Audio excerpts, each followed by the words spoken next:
CGL का marks release हो चुका है। बहुत सारे एस्पिरेंट अब चाहेंगे कि हम सीबीएन में इंस्पेक्टर बनकर आए। तो मैंने इंस्पेक्टर के सीबीएन इंस्पेक्टर से रिलेटेड जो भी पॉजिटिव पॉइंट्स थी, मैंने पिछले 2 वीडियो में मैंने डिस्कस किया है डिटेल्स में। आप नहीं देखे हैं तो देख सकते हैं, जाकर डिस्क्रिप्शन में आपको लिंक मिल जाएगा। इस वीडियो में हम इसके नेगेटिव पहलू को देखेंगे कि इसमें नेगेटिव पॉइंट्स क्या क्या हैं, क्यों हमें यहाँ नहीं आना चाहिए। इससे पहले वाली वीडियो में हमने देखा था कि क्यों हमें यहाँ आना चाहिए, क्या क्या इसके पॉजिटिव पॉइंट्स हैं, और यहाँ पे हम इसके सारे नेगेटिव पॉइंट्स पे चर्चा करेंगे। तो आइए हम शुरुआत करते हैं। सबसे पहला पॉइंट है कि पढ़ने का टाइम कम मिलेगा। क्यों? क्योंकि यहाँ ऑफिस वर्क भी है, फील्ड वर्क भी है। अब आप लेवल 7 बन के आएंगे। सैलरी अगर 8 पे कमीशन आ जाती है तो आपको पता ही है कि लगभग 1 लाख के अराउंड आपका सैलरी बनने वाला है। तो जब सरकार आपको इतना सैलरी देगी तो काम भी तो करवाएगा। तो अब जितने बड़े पोस्ट पे जाते हैं उतना वर्कलोड बढ़ता है। तो यहाँ पे आपको पढ़ने का टाइम नहीं मिलेगा, मतलब ना के बराबर मिलेगा, काम करना होगा। और एक और चीज़ है कि यहाँ पे ऑफिस वर्क भी है और फील्ड वर्क भी है। मान लीजिए कि ऑफिस वर्क में जब तक आप हैं तब तक तो थोड़ा पढ़ भी लेंगे, चलेगा, लेकिन जब आप फील्ड में जाते हैं तो वहाँ पे फिर आपका पढ़ाई पूरी तरह बंद हो जाएगी। मतलब फील्ड में आप बिल्कुल पढ़ नहीं पाएंगे, क्योंकि वहाँ पे काम होगा और किताब कॉपी कहाँ तक आप ढो सकते हैं, क्या कर सकते हैं। फील्ड में जाने के बाद पढ़ाई बिल्कुल भी नहीं होगी। तो ये इसका हम नेगेटिव पॉइंट्स एक लेकर चल रहे हैं। सेकेंड पॉइंट है, कभी भी कहीं भी जाना पड़ सकता है, चाहे वो सैटरडे हो संडे हो, कोई फ़र्क नहीं पड़ता है। आप रात को 10 बजे सो रहे हो आराम से, अचानक कॉल आता है कि कल यहाँ पे हमें जाना है फील्ड में, आपको जाना पड़ेगा। अब 12 बजे भी कभी कॉल आ जाएगा कि यहाँ पे इतने केजी जो भी नशीली, जो इसका काम ही है ड्रग्स वगैरह, आपको पता ही होगा। अगर नहीं पता तो हम वीडियो में डिस्कस किए हैं सारा कुछ, यहाँ पे तो नहीं बता सकते।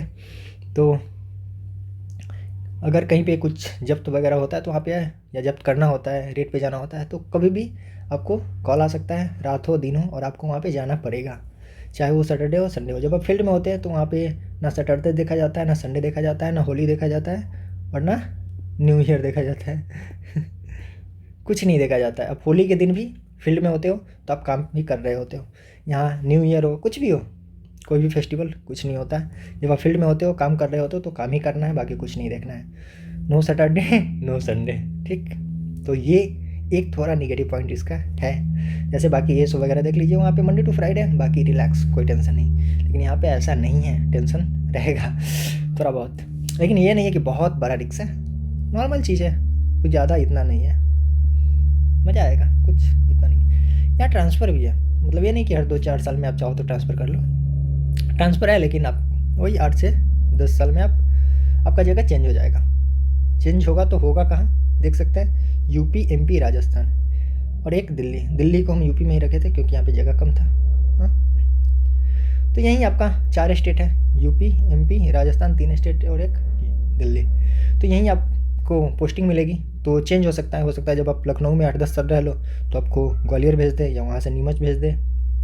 हो सकता है आप प्रतापगढ़ में हो, 8-10 साल रह लिए तो यहाँ से आपको गाजीपुर भेज दे। मतलब यही साइकिल आपका चलेगा, इधर से उधर आप इसी में होंगे 8-10 साल पे। तो यहाँ पे आप एक जगह स्टेबलाइज नहीं रह सकते, इधर उधर होते रहेगा। हाँ, तो ऐसा नहीं कि आप एक जगह घर बनाकर वहाँ पे 60 साल तक आराम से निश्चिंत होकर रहें, अपने बाल बच्चा को वहीं पे पढ़ाएं, तो ऐसा नहीं है, ट्रांसफ़र होते रहेगा। हाँ, और बायोमेट्रिक अटेंडेंस है तो आप छुट्टी भी नहीं मार सकते हैं फालतू में। बायोमेट्रिक अटेंडेंस है यहाँ हर ऑफिस में। तो वैसे केंद्र सरकार के अधिकतर ऑफिस में बायोमेट्रिक अटेंडेंस है, तो इसको तो हम ज़्यादा कंसीडर नहीं कर सकते, लेकिन फिर भी एक चीज़ ये है कि यहाँ भी बायोमेट्रिक अटेंडेंस है। तो आपको 9:30 में आना होगा, जो आपका टाइमिंग है 9:30 से, और 6 बजे ही आपको जाना होगा। मतलब 9:30 से 6 आपको ड्यूटी करना होगा। टोटल कितना हो जा रहा है, 8.5 घंटा। तो ये आपको ड्यूटी करना होगा। और सबसे नेगेटिव पॉइंट इसका, प्रमोशन काफ़ी ज़्यादा स्लो है, स्लो प्रमोशन। पिछले वीडियो में भी मैंने बताया था कि प्रमोशन काफ़ी ज़्यादा स्लो है। अब अगर इंस्पेक्टर बनते हो तो आपको लगभग 15 साल, 15 नहीं, 10 से 15 मान ही सकते हैं, आपको इतना सुपरिटेंडेंट बनने में लग ही जाएगा। प्रमोशन काफ़ी स्लो है, 15 तो ज़्यादा हो गया, मतलब हाँ लग भी जाता है, अब तो लगेगा। पहले वाले भी बहुत है, अभी 10 साल से तो जो कर रहे हैं इसका भी कुछ नहीं हुआ है। जो अभी 2014-15 बैच के हैं उनका भी कुछ नहीं हुआ है। तो इंस्पेक्टर से सुपरिटेंडेंट बनने में आपको 10 से 15 साल मानकर चलिए लगेगा, मिनिमम 10 मैक्सिमम 15, 10 से 15 साल लग सकता है। फिर सुपरिटेंडेंट से जब आप वही असिस्टेंट कमिश्नर पे जाओगे एसी बनने में, तो यहाँ से आप रिटायर ही कर जाओगे। जब सुपरिटेंडेंट से एसी तक जाते जाते आप लगभग रिटायरमेंट के करीब होगे। हाँ, वहाँ पे ये हो सकता है 1-2 साल 4 साल का जॉब बचा हो। अगर आप कम एज में ज्वाइन कर लेते हैं 25 से पहले, तो हो सकता है कि आप एसी 2-4 साल के लिए आप असिस्टेंट कमिश्नर बन जाओ। अगर आप 28-29 में ज्वाइन करते हैं तो आप सुपरिटेंडेंट पे ही रिटायर हो जाओगे।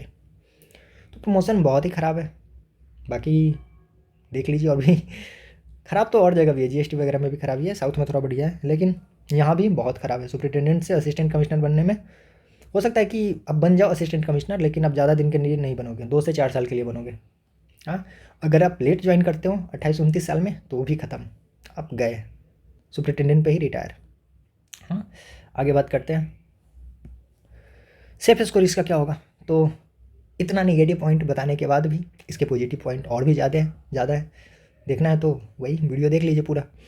सेफ स्कोर फिर भी इसका कट ऑफ हाई जाने वाली है। अगर हम ओबीसी की बात करें तो अगर आपको इंस्पेक्टर, जैसा एनालिसिस में सब बता रहे हैं कि इंस्पेक्टर अगर ओबीसी के लिए 220-25 पे मिल रहा है, अगर नॉर्मल जीएसटी इंस्पेक्टर 220-25 पे मिलता है, ओबीसी की हम बात कर रहे हैं, तो यहाँ पे कैसे भी +10 जाएगा। मतलब अगर ये 220-25 है तो यहाँ पे हम 200 नहीं है 300 होगा ना, तो यहाँ पे 330 से 335 मान सकते हैं, क्योंकि यहाँ 10 नंबर एक्स्ट्रा जाएगा ही जाएगा जीएसटी इंस्पेक्टर से।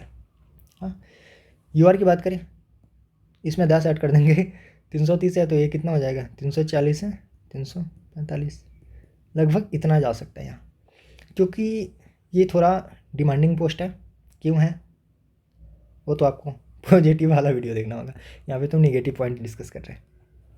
तो कट ऑफ हाई जाएगी इसकी, पूरी उम्मीद है, क्योंकि सीट ज़्यादा नहीं है ना, सीट 15 ही है, 15 ही है। हो सकता है हम जितना बताएं उससे भी ज़्यादा जाए, लेकिन कम नहीं जाएगा। सीट 15 ही है तो जितना हम बताएं उससे कम तो नहीं जाएगा, ज़्यादा ही जा सकता है।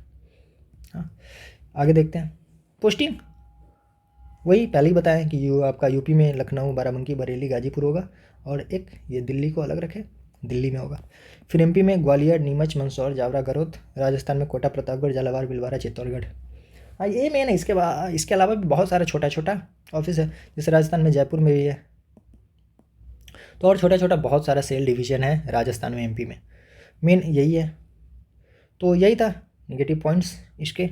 तो अब आप डिसाइड कीजिए कि कौन सा पोस्ट लेना है और क्या करना है, सब आपके हाथ में। और कुछ बच्चे पूछ रहे थे मेडिकल के बारे में, तो मेडिकल ऐसा कुछ नहीं है जो सीबीआईसी का नॉर्मल मेडिकल होता है जीएसटी इंस्पेक्टर वगैरह में, तो वैसा भी मेडिकल स्टैंडर्ड या फिजिकल स्टैंडर्ड यहाँ भी सेम ही है। तो दोनों सेम ही है, तो आप कहीं से वेबसाइट वगैरह से डाउनलोड करके देख सकते हैं कि क्या क्या मेडिकल स्टैंडर्ड मांगता है और क्या क्या इसके फिजिकल में होने वाला है। तो यही था, रहने देते हैं, इतना ही।